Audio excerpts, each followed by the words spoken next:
तो आज के वीडियो में सोलो लेवलिंग सीजन 2 के एपिसोड 9 को पूरा एक्सप्लेन करने वाला हूं और ये एनिमी एक्सप्लेन है तो कोई भी कंफ्यूज मत होना। और उससे पहले जो भी इस चैनल पर न्यू आए हो सब्सक्राइब दिस चैनल। एपिसोड शुरू होता है जिन्बू ने आखिरकार डेमन मोनार्क का प्यूरिफाइड ब्लड हासिल कर लिया है और अब वो हॉली वाटर रेसिपी को क्राफ्टिंग करना शुरू कर देता है। बट जिन्बू थोड़ा घबरा रहा था क्योंकि क्राफ्टिंग का सक्सेस रेट उसकी इंटेलिजेंस पर डिपेंड करेगा। जो भी हो क्राफ्टिंग सक्सेसफुल हो जाता है जिन्बू तो बहुत ही खुश होता है एंड वो अपने मन कहता है क्या ये चीज मेरी मॉम के इटर्नल स्लीप को ठीक कर पाएगा। तभी हम देखते आयरन उस ड्रैगन वाइब्रन को जिन्बू के पास लेकर आता है। जिन्बू उसे अराइज करता है और उसका नाम रखता है काइजर। इजिल तो इसे देखकर बहुत ही खुश होती है। वो कहती है चलो हम इस पर बैठ के मेरे पापा के पास चलते हैं। बट जिन्बू किसी और चीज में खोया हुआ था। संग जिन्बू को अभी उसके मॉम के पास जाना था बट वो अपने क्विस्ट के रिवॉर्ड को ऐसे ही नहीं छोड़ सकता। वो रिवॉर्ड को ओपन करते ही उसे एक शैडो एक्सचेंज रून स्टोन मिलता है। बेसिकली वो इससे अपने कोई भी शैडो के साथ खुद को एक्सचेंज कर सकता है चाहे वो कितना भी दूर क्यों ना रहे। बट एक बार इसे यूज करने के बाद फिर से वो इसे 3 घंटा बाद ही यूज कर पाएगा। संग जिन्बू कहता है इजिल तुम्हें अपने क्लैन में खुद जाना होगा, मैं तुम्हें दोबारा मिलूंगा अगर मुझे मौका मिला तो। एंड वो शैडो एक्सचेंज स्किल यूज करके वो अपने पड़ोसी के एक गली में टेलीपोर्ट हो जाता है। संग जिन्बू काइजिल को बाहर निकल के उस पर चढ़ के अपने मॉम के पास जा रहा था शहर के ऊपर से उड़ के। सीन हंटर एसोसिएशन में शिफ्ट होता है। गोगुन ही अभी भी परेशान था। ओ जिनचुल कहता है कोटोरियूजी का प्लान है कि आइसलैंड पर वो सिग्नल जैमर यूज करेगा क्योंकि एंट एक दूसरे से वेबलेन के जरिए कम्युनिकेट कर सकता है। गोगुन ही कहता है फिर हमें एंट क्वीन को और उसके गार्ड को संभालना होगा। बेक्यूनहो एंड एस रैंक किलर मिन बियोंगू एक साथ बैठकर ड्रिंक कर रहा था। मिन बियोंगू वो पहला एस रैंक हंटर है जिसने हंटर जॉब से रिटायर ले लिया 3 बार जेजू आइसलैंड में रेड मार के फेल होने के बाद। बियोंगू बेक्यूनहो से पूछता है तो क्या तुम सच में जा रहे हो, तुम्हें पता है ना यूनसुक की मृत्यु कैसे हुई थी। इस पर बेक्यूनहो कहता है इसलिए मुझे जाना होगा, अगर हम मॉन्स्टर एंट्स को ऐसे ही छोड़ देंगे तो एंटायर कोरिया सिटी को डिस्ट्रॉय कर देगा वो लोग। बियोंगू कहता है तुम कब से इतना देशभक्त बन गए। वो कहता है अगर तुम मुझे यह कन्विंस करने के लिए आए हो तो आई एम सॉरी, मैं कभी नहीं जाऊंगा जेजू आइसलैंड में। बेक्यूनहो कहता है मैं यहाँ सिर्फ तुम्हें देखने के लिए आया हूँ क्योंकि मुझे नहीं पता कि मैं तुम्हें दोबारा देख भी पाऊंगा या नहीं। इसे सुनकर तो बियोंगू शॉक होता है बट वो कहता है मैं अपनी टीचिंग सर्टिफिकेशन एग्जाम की तैयारी कर रहा हूँ और मैं एक ऑर्डिनरी सिविल सर्वेंट बन के यहाँ पर रहने की प्लान कर रहा हूँ। बट जिस जगह पर खून बहता हो वो जगह मेरे लिए नहीं है तो मैंने डिसाइड किया मैं कोरियन हिस्ट्री पढ़ाऊंगा क्योंकि ये बहुत अच्छा होगा कि युद्ध केवल इतिहास की किताबों तक ही सीमित रहे। ये बात सुनकर बेक्यूनहो को तो बहुत अच्छा लगता है एंड वो अपने मन सोचता है सच में इस दुनिया में ऐसे भी लोग हैं जो मॉन्स्टर के साथ फाइट करने के बजाय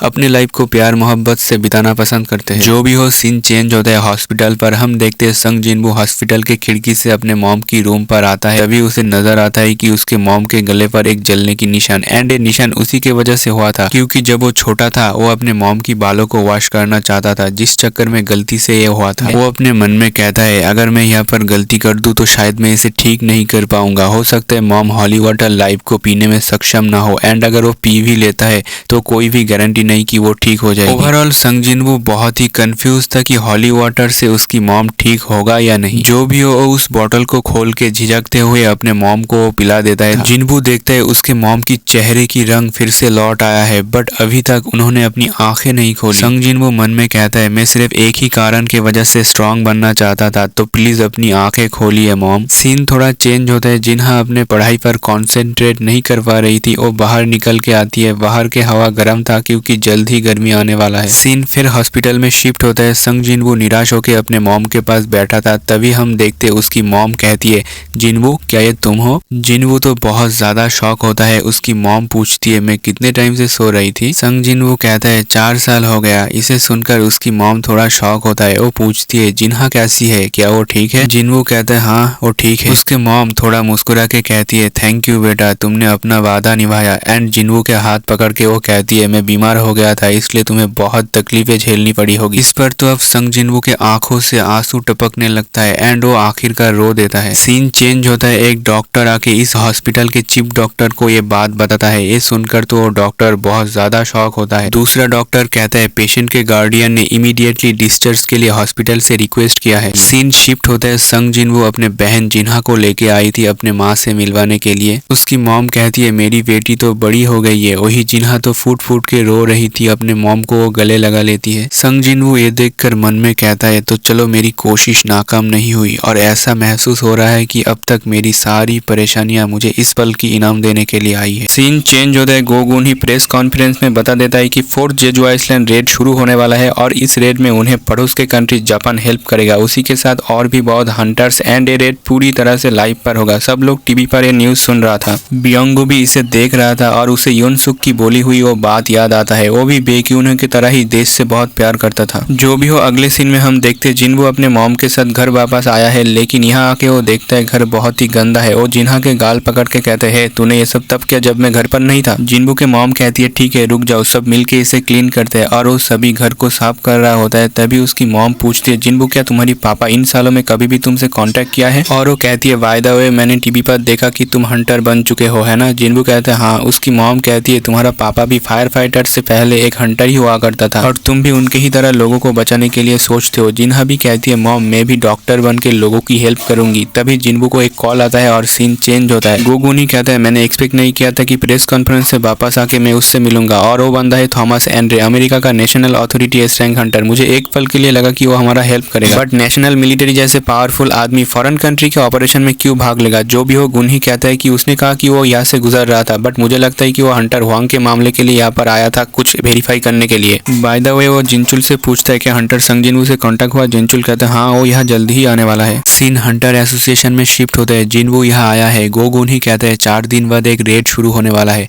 हम जेजू आइसलैंड में जाएंगे और उन एंट्स मॉन्स्टर को हमेशा के लिए खत्म कर देंगे, और ऐसा करने के लिए हमें तुम्हारी मदद की जरूरत है हंटर संग जिन्बू। तो क्या तुम इस ऑपरेशन में हमारे साथ दे सकते हो? जिन्बू मन में कहता है, मैं ऑब्वियसली हाँ कर देता, क्योंकि वहाँ पर बहुत सारे हाई रैंक मॉन्स्टर होगा। बट वो अपने मॉम के बारे में सोच रहा था, जो अभी अभी इटर्नल स्लीप से जाग उठा है। जो भी हो, जिन्बू को यहाँ पर एक जबरदस्त मैजिकल एनर्जी महसूस होता है। गोगुन ही पूछता है, क्या कुछ गड़बड़ है? जिन्बू कहता है, ऐसा लगता है कि आसपास कोई हंटर्स फाइट कर रहा है। गोगुन ही थोड़ा मुस्कुरा के कहता है, जैसे कि उम्मीद थी, तुम्हारे पास अच्छी सेंस है, इतने दूर से भी तुमने उसे डिटेक्ट कर लिया। मिस्टर गुन ही कहता है, करेंटली कुछ एस रैंक हंटर्स जिम के अंदर वार्म अप कर रहा है। जिन्बू कहता है, एस रैंक हंटर्स? गोगुन ही कहता है, हाँ, क्योंकि जेजू आइसलैंड पर रेड में सिर्फ 4 ही दिन बचा है। रियूजी गोटो और उनके जापानी एस रैंक हंटर्स भी यहाँ पर मौजूद है। उसके बाद सीन जिम में शिफ्ट होता है। बेक्यूनो अपने बीस्ट फॉर्म में एक बंदे के साथ फाइट कर रहा था एंड ये दोनों एक दूसरे को अच्छा खासा टक्कर दे रहा था। गोगुन ही एंड जिन्बू यहाँ पर आया था। गुन ही कहता है, सभी एस रैंक हंटर्स को एक साथ देखना बहुत ही रेयर होता है,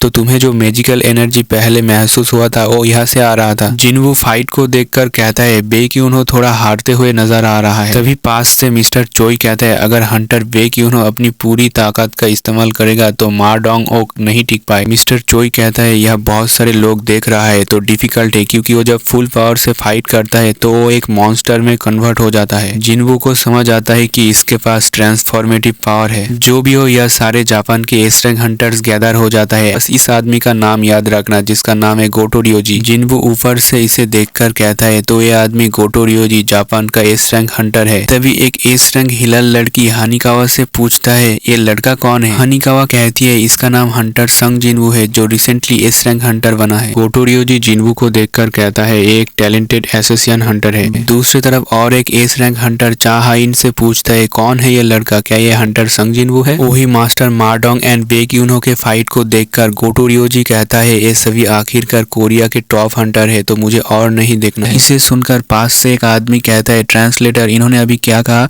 क्या इनका मतलब हमारे कोरियन हंटर उतना भी अच्छा नहीं है? हानिकावा कहती है, तुम कौन हो? पास में से एक हंटर कहता है, ये आदमी गिसाडॉन गिल की गिल मास्टर है, बॉस पार्क जोंगसू, एक एस रैंक हंटर। हानिकावा कहती है, ये नाम तो मैं पहली बार सुन रही हूँ। इस पर वो बंदा गुस्से में कहता है, मेरा बिग ब्रो कोई एस रैंक हंटर नहीं है, इसलिए नहीं सुना होगा, लेकिन जो भी हो, हमारा गिसाडॉन गिल कोरिया के टॉप 5 गिल में से एक है। गोटो रियोजी हानिकावा से कहता है, क्या तुम मेरी बात को सभी तक पहुंचा सकते हो? हानिकावा कहती है, ठीक है। गोटो रियोजी कहता है कोरियन टीम से कि एक दूसरे के साथ भरोसा बनाने के लिए मेरे पास कुछ ऑफर है। गोटो रियोजी कहता है, रूल के हिसाब से हम जापान और कोरियन एस रैंक हंटर के बीच एक बैटल फाइट करे तो कैसा रहेगा? गोगुनी एंड जिन्बू यहाँ पर नीचे आ जाता है। गोगुनी अपने मन में कहता है, तो ये बंदा हमारे स्किल को परखना चाहता है। गुनही कहता है, ठीक है, फिर मैजिक टाइप हंटर को इस फाइट से दूर रखते हैं, क्योंकि नहीं तो टीम का बैलेंस बिगड़ जाएगा। बेक्यूनो कहता है, फिर कुछ रूल्स को ऐड किया जाए, अगर कोई कलाई के अलावा ओपोनेंट के पीठ पर छू देता है या उसे पटक देता है तो वो मैच जीत जाएगा। हानिकावा गोटो रियोजी को ये बात ट्रांसलेट करके कहता है। गोटो रियोजी कहता है, सुनने में तो अच्छा लग रहा है, तो चलो ऐसा ही करते हैं। तो कोरियन टीम के साइड से लड़ने वाला है बेक्यूनो, मास्टर मारडोंग ओक, चाहाइन एंड ताइक्यू। वही जापान के ओर से लड़ने वाला है तानाका केंजो, होशिनो मिनोरू, कुमामोतो आतुशी एंड ताबाता काने। तो गाइस कमेंट में बताना कि कौन सी टीम जीतने वाला है, और उसी के साथ ये एपिसोड यहीं पर ही खत्म करते हैं। अगर एक्सप्लेनेशन देखते देखते यहाँ तक पहुंच चुके हैं तो लाइक कर दो, और चैनल पर अगर न्यू आए हो, सब्सक्राइब नहीं किया तो सब्सक्राइब दिस चैनल।